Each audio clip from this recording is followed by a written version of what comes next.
Olá, tudo bem? Esse é o canal Mundo Autista, esse é o Alexandre Soledade. A gente fecha com esse terceiro episódio a playlist Educação e Autismo, mas ela não acaba. Claro que ela não acaba. A gente vai ver novos assuntos, novos temas, receber os feedbacks dos profissionais que trabalham na educação, dos pais, daquilo que eles acham interessante e nós vamos voltar mais para frente. Tudo bem? Então hoje nós vamos falar sobre relações humanas nas escolas. Gente, se tem uma coisa que a gente sente falta, falamos no episódio 2, é da escola, mas principalmente das relações humanas que são construídas dentro do ambiente escolar. Quem é professor sabe muito bem do que eu estou falando. Aquele ambiente vira uma segunda casa, não só para o professor, mas para todos que trabalham ali. E, inclusive, os alunos. Os alunos, boa parte dos amigos que nós carregamos para longo das nossas vidas, surgiram no ambiente escolar. Ou você não lembra de algum amigo? Por falar em amizade, não deixa de assistir o podcast da Isabel Nelly, que fala sobre a importância da amizade no ambiente escolar.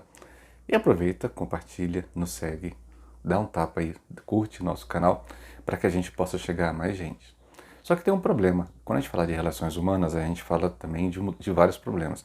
E aqui eu não sou um apontador de problemas, mas a gente tenta direcionar a solução também. A gente está rondado pela incoerência. Por quê? Porque a gente pergunta, mas e esse mundo? Esse mundo que nós vivemos não vai mudar? Esse mundo está cercado de incoerência. Mas esse mundo cercado de incoerência passa por duas perguntas. Que escola queremos e que alunos queremos? Tá? Porque nós estamos selecionando os alunos que nós queremos. Já está um começo errado. Só que, antes a gente precisa fazer uma analogia. Já perceberam que quanto maior a patente do oficial de polícia, menos nós os vemos nas ruas? Aqui em Mato Grosso é muito comum isso. Quando a pessoa chega a uma determinada patente, ela não está mais na rua. Por quê? Deveria estar. Pelo menos uma parte dessas pessoas que são mais especializadas, que têm mais experiência, deveriam estar comandando os mais novos. E assim a analogia que eu faço com a escola. Tem muita gente muito capacitada, mas não está nem na formação e nem dentro da sala de aula. Os argumentos nós já conhecemos, sabemos da falta de estrutura, do problema estrutural da educação no Brasil, mas você deveria estar na sala de aula, ou pelo menos formando as pessoas. Agora você que é novo, não se sinta assim desmerecido, eu valorizo pra caramba, porque você, mesmo sem com pouca experiência, com pouca infraestrutura, você está lutando por um Brasil melhor, por uma educação melhor. E aqui eu não falo de política e nem tão pouco de politicagem, mas a gente precisa realmente rever a nossa educação, principalmente a nossa educação inclusiva. Voltando de novo para a história da incoerência, gente, que alunos que a gente quer? Essa semana eu fui... meu filho tentou matrícula numa escola e a escola veio com aquele papo de que aqui não seria um local bacana para ele. Nós fomos para outra escola, nós estamos matriculados, ele vai fazer o 2º grau. Então, gente, tá vendo que seleciona que tipo de aluno que ele tem que vir? E quando a gente fala de incoerência, por exemplo, uma semana atrás, saiu um novo filme da Pixel, e nesse filme da Pixel fala sobre um ambiente de morte, em que um personagem é o filme Soul. Se vocês vão encontrar na plataforma da Disney, para quem pode, algumas pessoas vão conseguir ele gratuitamente. E muitos professores começaram a conversar, pais e professores conversando na internet, discutindo que esse não é um filme para criança. Como assim não é filme para criança? Nós estamos em 2021. E outra coisa, você, por falta de informação, por essas informações que vêm da internet, de canais, inclusive nós, vêm de canais, nem sempre são verdadeiras. Então, gente, por exemplo, o filme Soul não fala de vida após a morte. Ele não fala de espiritismo. E se falasse? E daí? Nós somos um país laico. Mas ele fala de viver a vida com propósito. Será que eu não posso falar com meus alunos sobre isso? Nas relações sociais, gente, o que vocês acharam do filme Soul? Nós não estamos falando de vida após a morte, nós estamos falando que merece ser levada a sério a vida. E é por causa disso que muita gente está morrendo do Covid porque não levou a vida com propósito, não levou a sério a situação do Covid. Quando a gente fala que a gente é rondado pela incoerência, as relações sociais que antes eram na rua, hoje são dentro do Instagram, dentro do Facebook, dentro do TikTok e outras plataformas que fazem contatos e não amizades. Por exemplo, meus filhos não têm Instagram, eles não têm Facebook, tampouco eles têm TikTok, porque a gente é muito contra aquela história do sharing, que é ficar expondo demais os filhos, né? Eles, quando quiserem, eles têm, não a gente fazer. E outra coisa que a gente tenta evitar é que nossos filhos sejam, mais uma vez, cancelados. Cancelamento, para que você, professor, não saiba o que é quando alguém em público convoca outras pessoas a discutir em massa uma determinada pessoa. É como se fosse assim, vamos todos ficar de mal dessa pessoa. Essa é a realidade da rede social hoje, que tem pessoas bastante infantis nesse nível. Cancelamento, gente, é só deixar de assistir a pessoa. Não precisa promover o ódio contra aquela pessoa. Então, mas quanto a cancelamento, quando eu falo cancelamento de novo, nossos filhos autistas já são cancelados. Seu filho é convidado para a festa da escola, dos amiguinhos da escola, todo mundo vai para o passeio, mas aí o professor fala assim, eu achava, pai e mãe, que o seu filho não deveria ir. Nós já somos cancelados. Eu fico rindo, gente, porque hoje já tenho uma administração pessoal da minha vida quanto a essas situações que já fico rindo da situação. Mas fico rindo e exijo o direito. Por quê? Isso é necessário. Meu filho precisa dessa interação social. Ah, mas o seu filho não fala com ninguém. E daí? Ele gosta de estar perto das pessoas. Isso é importante. Quando a gente fala de soberba, que é uma das coisas que eu uso, a palavra mais bonita é empáfia. É que quando você vai conversar sobre isso com os profissionais, muitas vezes você fala assim, queria conversar sobre meu filho. Gente, mas aparece professor, aparece coordenador pedagógico, diretor, todo mundo, até a moça da cantina vem. Mas vem todo mundo, chega para você e vem com aquela frase que todos nós adoramos. Mãezinha, não é bem assim. Não é bem assim como, cara. A gente está querendo conversar com os professores e muitas vezes eles já vêm com um posto, parecendo que eles sabem tudo. Eu tenho um filho que vai fazer 16 anos, então tem 16 anos que eu convivo com autismo.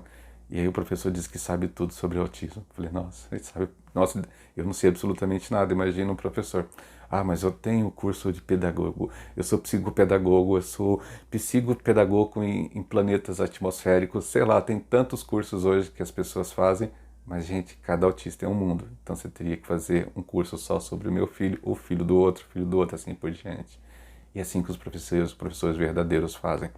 Por isso que eu exijo. E a gente faz clamando, na verdade, que os professores que têm mais capacitação, mais expertise, deveriam estar na sala de aula. E quando a gente fala da soberba, muitas vezes o professor, quando é cobrado sobre alguma determinada situação, ele faz aquela sacada, né, que é muito interessante. Ah, gente, como é que você espera que minha aula seja um pouco melhor, um pouco mais empática, se de repente eu sou professor de matemática? Quem que gosta de matemática? Quem que gosta de química? Ah, professor de educação física, todo mundo gosta. Ou a Michelle Malaby. Michelle Malaby é uma psicóloga que escreveu O Direito de Pertencer, que eu usei bastante o livro dela. A Michelle detestava educação física, tá? E adorava aula de português. Então a gente precisa, e Michelle Malaby é autista. Então quando você percebe essas situações, são falas para poder escapar, para fugir do que de fato é. Então, quem nunca ouviu assim essas frases, né? Só que uma coisa que eu gosto de sempre de frisar, esse rapaz que está aqui na tela é professor de matemática.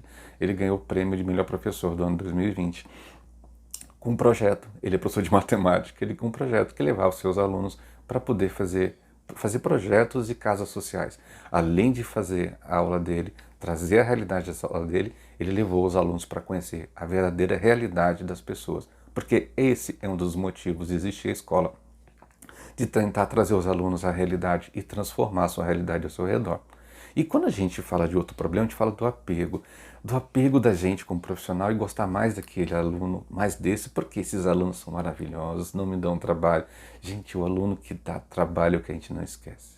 Então, por quê? Porque exigiu mais da gente, fez da gente ser pessoas melhores e mais qualificadas para poder fazer ele sair desse ponto A para esse ponto B. Aquele aluno que não tem muita dificuldade, gente, ele realmente é maravilhoso. Nós adoramos, nós não podemos mentir quanto a isso. Mas o aluno que dá trabalho, esse é ótimo. Agora, quanto à liberdade, a gente fala assim quando a gente fala assim de escola, a gente precisa entender liberdade. A escola prega hoje muito a liberdade.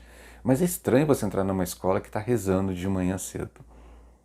Não é nada contra a religiosidade do nosso povo, é maravilhoso. Eu sou uma pessoa muito religiosa, mas eu acho estranho nesse ambiente, porque nós somos um país laico, temos diversas crenças e religiões. E aí, quando você pega uma criança que não reza, por exemplo, meu filho, ele não tem primeira Eucaristia, apesar de eu ser católico. Por quê? Porque, por não entender metáforas e metonímias, ele vai enxergar um Deus que é malvado, um Deus que pune se ele for fizer as coisas erradas.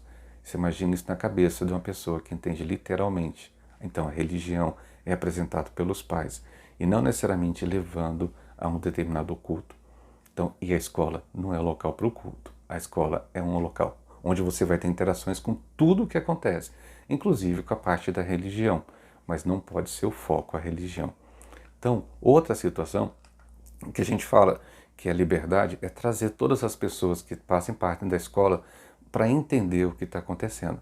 A copeira, a moça da cantina, a CAD, que é aquele corpo de auxiliar de desenvolvimento infantil, eles precisam ser capacitados com mais frequência. Eles precisam, eles merecem. E merecem porque eles têm contato. E outra coisa, a CAD precisa entrar na sala. Porque muitos professores falam que a CAD só se mete com coisas que é da porta da sala para fora e não dentro da sala. Você está enganado. Se você não permite que a CAD do aluno especial entre na sala e possa te ajudar, você está perdendo uma grande pessoa e um material humano de trabalho perfeito.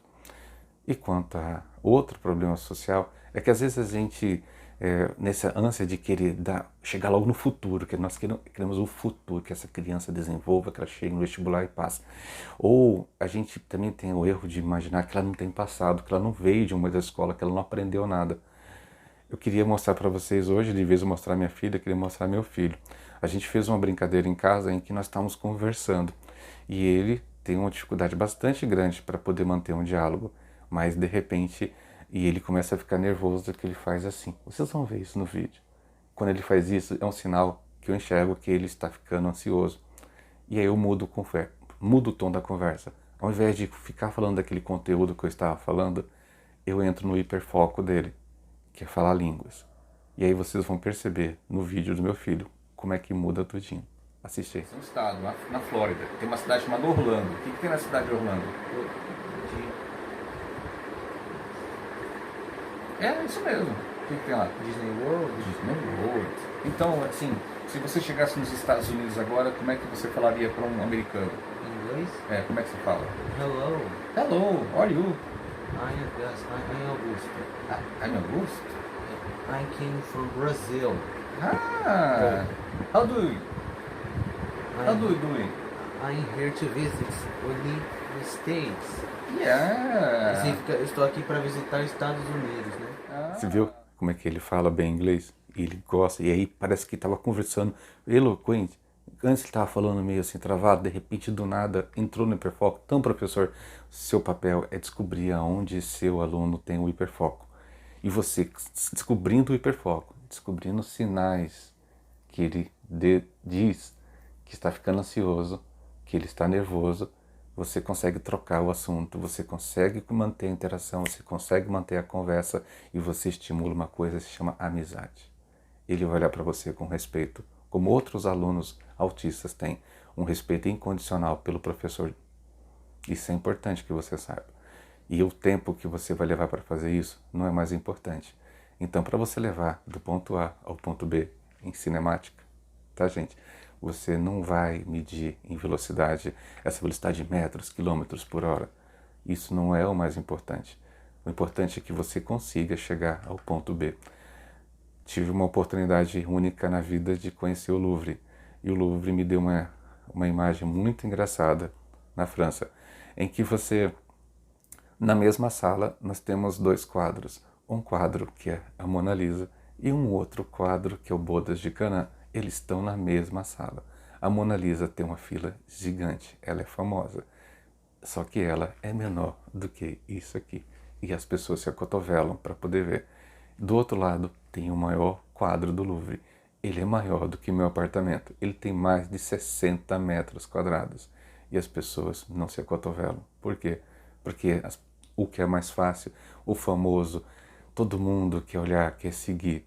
Mas aquela pessoa que é difícil, que é novo, que tem tudo a ser explorado, as pessoas não conhecem. Para quem não sabe, o Bodas de Canaã, ele foi cortado ao meio, ele foi surrupiado por Napoleão quando invadiu a Itália e foi levado até a França. Ele tem uma história gigantesca, esse quadro, mas você não sabe. Por quê? Porque você só quer falar da Mona Lisa. Então, gente, quando a gente fala de educação inclusiva, a gente vai ter que dar atenção a essa Mona Lisa, as pessoas, e vai ter que tentar descobrir como é que esse quadro gigantesco foi parar ali. E ele, que com pouca informação que você tem sobre ele, talvez você se surpreenda. E assim é o autismo. Então,